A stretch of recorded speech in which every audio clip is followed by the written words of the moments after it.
சரும நோய்கள்ங்க. சருமத்தில இந்த அரிப்பு.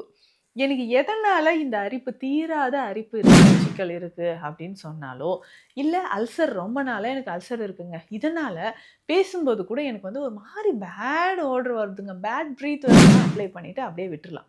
அதுக்கப்புறம் நீங்க குளிச்சுட்டே வாங்களேன். நலங்கு மாவு பொடியோ, இல்ல பஞ்சகல்ப குளியல் பொடியோ நீங்க யூஸ் பண்ணி குளிங்க. தீராத அரிப்பு இருந்தா உணவு முறையில எது எது நம்ம சேர்த்துக் கொள்ளலாம் அப்படின்னு பார்த்தீங்கன்னா,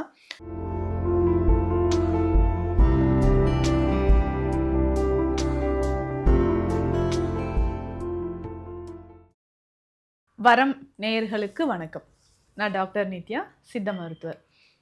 சித்தர்கள் அருளால தொடர்ந்து பல பதிவுகள்ல நெறைய மருத்துவ குறிப்புகள நம்ம பார்த்துட்டு இருக்கிறோம்.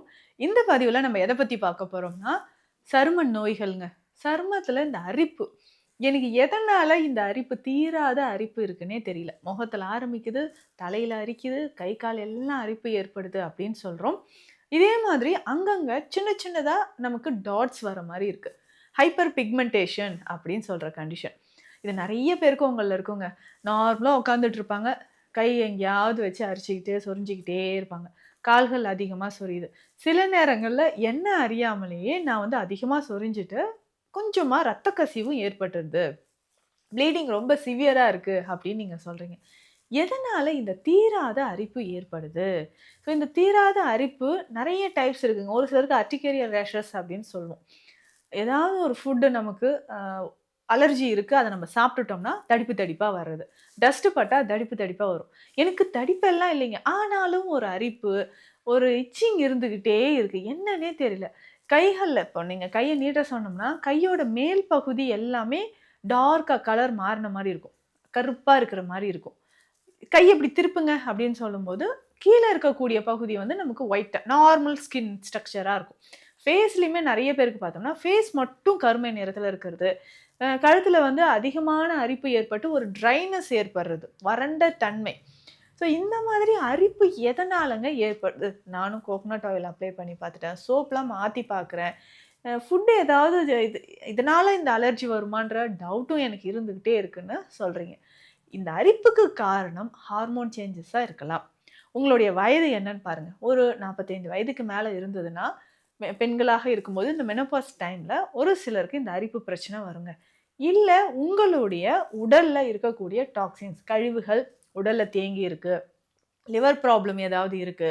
இல்ல நம்மளுடைய லார்ஜ் இன்டெஸ்டைன். ஸோ பெருங்குடல் பகுதியில உங்களுக்கு கழிவுகள் ரொம்ப தேங்கி இருக்கு. மலச்சிக்கல் இருக்கு அப்படின்னு சொன்னாலோ, இல்ல அல்சர் ரொம்ப நாளா எனக்கு அல்சர் இருக்குங்க. இதனால பேசும்போது கூட எனக்கு வந்து ஒரு மாரி பேட் ஓடர் வருதுங்க. பேட் பிரீத் வருதுங்க. அப்படின்னு நீங்க சொன்னீங்கன்னா, அந்த ப்ராப்ளத்தினாலயும் ஸ்கின்ல உங்களுக்கு அரிப்பு ஏற்படலாம்.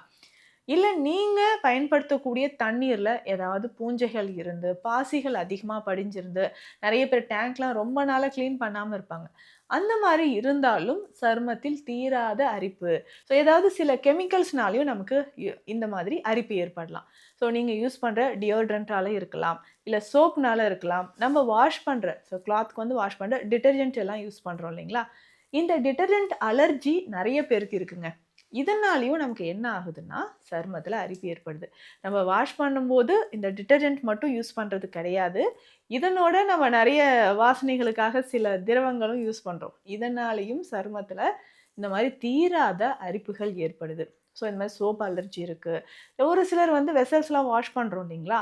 ஸோ அதனோடையும் நமக்கு வந்து இந்த டிஷ் வாஷ் லிக்விட்ஸ் யூஸ் பண்றோம், சோப் யூஸ் பண்றோம். அதனாலேயும் உங்களுக்கு அரிப்பு வரலாம். ஸோ இந்த மாரி கெமிக்கல்ஸ் கான்டாக்ட் நெறைய இருக்கும்பொழுது அரிப்பு வருதுங்க. டோட்டலா இந்த அரிப்புகள் குணமாவதற்கு இந்த மாரி கெமிக்கல்ஸ் நீங்க யூஸ் பண்ணிட்டு இருந்தீங்கன்னா, அத கொஞ்சம் அவாய்ட் பண்ணிட்டு, ஸோ பிளட் பியூரிஃபையர் ரெகுலரா நம்ம எடுக்கிறது நல்லது. அரிப்பு இருக்கக்கூடிய இடத்துல நம்ம என்ன பண்ணலாம்னா, அருகம்புல் சாறு இருக்கு பார்த்தீங்களா? ஸோ நல்லா அருகம்புல் அரைத்து அந்த சாறு எடுத்து, கொஞ்சமா அதில மஞ்சள் கலந்துக்கோங்க. கஸ்தூரி மஞ்சள் கலந்துக்கலாம். கலந்து அரிப்பு இருக்கக்கூடிய இடத்துலலாம் அந்த சாறு நல்லா ஒரு 2, 3 முறை ஃபர்ஸ்ட்டு டைம் அப்ளை பண்ணிட்டு, அது ஒரு 10 நிமிடத்தில உலர்ந்துரும். திரும்பவும் அப்ளை பண்ணணும். இந்த மாரி ஒரு 3 முறை திரும்ப திரும்ப நமக்கு எங்கெல்லாம் ஸ்கின்ல வந்து அரிப்பு இருக்கோ, பிக்மென்டேஷன் இருக்கோ, அந்த இடங்களெல்லாம் அப்ளை பண்ணிட்டு அப்படியே விட்டுறலாம். அதுக்கப்புறம் நீங்க குளிச்சுட்டே வாங்களேன். நலங்கு மாவு பொடியோ, இல்ல பஞ்சகல்ப குளியல் பொடியோ நீங்க யூஸ் பண்ணி குளிங்க. பஞ்சகல்ப குளியல் பொடினா, நமக்கு வாரம் 1 முறை நம்ம பயன்படுத்தலாம். இந்த நலங்கு மாவு பொடிலாம் தினம்தோறுமே நீங்க ரெகுலரா யூஸ் பண்ணலாம். ஸோ இந்த மாதிரி நீங்க யூஸ் பண்ணிட்டு வரும்போது சருமத்துல நெறைய மாற்றங்கள் வந்து உங்களுக்கு ஏற்படுது. இந்த அரிப்பு கொஞ்சம் கொஞ்சமா நிக்க ஆரம்பிச்சுருங்க. இதுவே சித்த மருத்துவத்தில் அருகன் கிழங்கு குடிநீர் அப்படின்ற ஒரு மருந்து இருக்கு. ஸோ அந்த புல்லுல இருந்து செய்யக்கூடிய ஒரு கஷாய வகை மருந்து. ஸோ இந்த மருந்து ரெகுலரா நீங்க குடிச்சுக்கிட்டே வரும்பொழுது, உடல்ல இருக்கக்கூடிய கழிவுகள் நமக்கு வெளியேற ஆரம்பிக்கும். ஸோ குடல் பகுதி நமக்கு சுத்தமாக ஆரம்பிக்கும். லார்ஜ் இன்டெஸ்டைன் அப்படின்னு சொல்றோம் இல்லைங்களா? இந்த பெருங்குடல் பகுதியில இருக்கக்கூடிய கழிவுகள் உங்களுக்கு நல்லாவே வெளியேற ஆரம்பிச்சுருங்க. ஸோ பெருங்குடல் பகுதியில இருக்கக்கூடிய கழிவுகள் வெளியேறும் பொழுதே, நமக்கு சருமத்தில இருக்கக்கூடிய அரிப்பு கொஞ்சம் கொஞ்சமாக குணமாகுது. ஸோ இதுக்கு எக்ஸ்டர்னலா நம்ம என்ன பண்ணலாம்? வெளிப்பிரயோகமாக அப்படின்னு பார்க்கும்போது, புங்கன் தைலம் நம்ம பயன்படுத்தலாம். ஸோ இந்த புங்கன் தைலம் அப்படின்னு சொல்றது, அதனுடைய புங்க மரத்தினுடைய விதைகள், அந்த மலர்கள், மரப்பட்டை இதிலிருந்து செய்யக்கூடிய தைல வகை. ஸோ இந்த புங்கன் தைலம் டேண்ட்ரஃப் இருந்தாலும் சரி, இந்த மாரி சருமத்தில உங்களுக்கு அரிப்பு இருந்தாலும், அத சரி செய்றதுக்கு புங்கன் தைலம் சித்த மருத்துவத்தில ஒரு முக்கியமான மருந்தா இருக்கு. ஸோ நீங்க நெறைய இந்த கெமிக்கல்ஸ் எல்லாம் யூஸ் பண்ணிட்டு இருந்தீங்கன்னா, அத கொஞ்சம் அவாய்ட் பண்ணிட்டு, புங்கன் தைலம் நம்ம ஸ்கின்ல நீங்க அப்ளை பண்ணிக்கலாம். அப்ளை பண்ணிட்டு, அதுக்கப்புறம் கொஞ்ச நேரம் ஒரு 5 நிமிடங்கள், 10 நிமிடங்கள் இளம் சூரிய கதிர்கள் நம்ம உடல்ல படுற மாரி, ஸோ சன்லைட்ல கொஞ்ச நேரம் எக்ஸ்போஸ் ஆயிக்கோங்க. அதனாலேயே நமக்கு என்ன ஆகும்னா, சருமத்தில இருக்கக்கூடிய பிரச்சனைகள் கொஞ்சம் கொஞ்சமாக குணமாகுது. ஸோ தொடர்ந்து இந்த மாதிரி வழிமுறைகள ஃபாலோ பண்ணணும். உணவு முறையில ரொம்ப புளிப்பு, புளி சேர்ந்த உணவுகள தவிர்த்துக்கோங்க. புளித்த மாவினால் செய்த உணவு, புளித்த தயிர் சாப்பிடுறது, புளி சேர்த்து நல்லா சுண்ட வச்சு சாப்பிடுறது, இதை எல்லாமே தவிர்த்துக்கோங்க.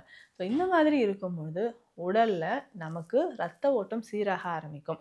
ஸோ பிளட் சர்க்குலேஷன் நார்மலா இருக்கும்போது, அரிப்பு பிரச்சனை உங்களுக்கு குறைய ஆரம்பிக்கும். ஸோ இந்த மாதிரி தீராத அரிப்பு இருந்தா, உணவு முறையில எது எது நம்ம சேர்த்துக் கொள்ளலாம் அப்படின்னு பார்த்தீங்கன்னா, நல்ல நீர்ச்சத்து நிறைந்த காய்கறிகள். பார்லி ரைஸ் இருக்கு பார்த்தீங்களா? பார்லி அரிசி இருக்கு பாருங்களேன். அது வேக வைத்து அந்த தண்ணிய நீங்க குடிச்சுக்கலாம். ரொம்ப ரொம்ப நல்லது. ஸோ வாரத்துக்கு 2, 3 முறை. எதற்காக இந்த பார்லி கஞ்சினா, உடல்ல இருக்கக்கூடிய கழிவுகள் வெளியேறுவதற்கு. ஸோ கிட்னியோட ஃபங்ஷன இது நல்லாவே என்ஹான்ஸ் பண்ணி குடுக்கும். ஸோ கிட்னி ஃபங்ஷன் நல்லா ப்ரொமோட் ஆகும்போது, உங்களுக்கு உடல்ல இருக்கக்கூடிய கழிவுகள் மிக விரைவில் வெளியேற ஆரம்பிக்குது. ஸோ இத வந்து ரெகுலரா நீங்க ஃபாலோ பண்ணிக்கிட்டே வாங்க.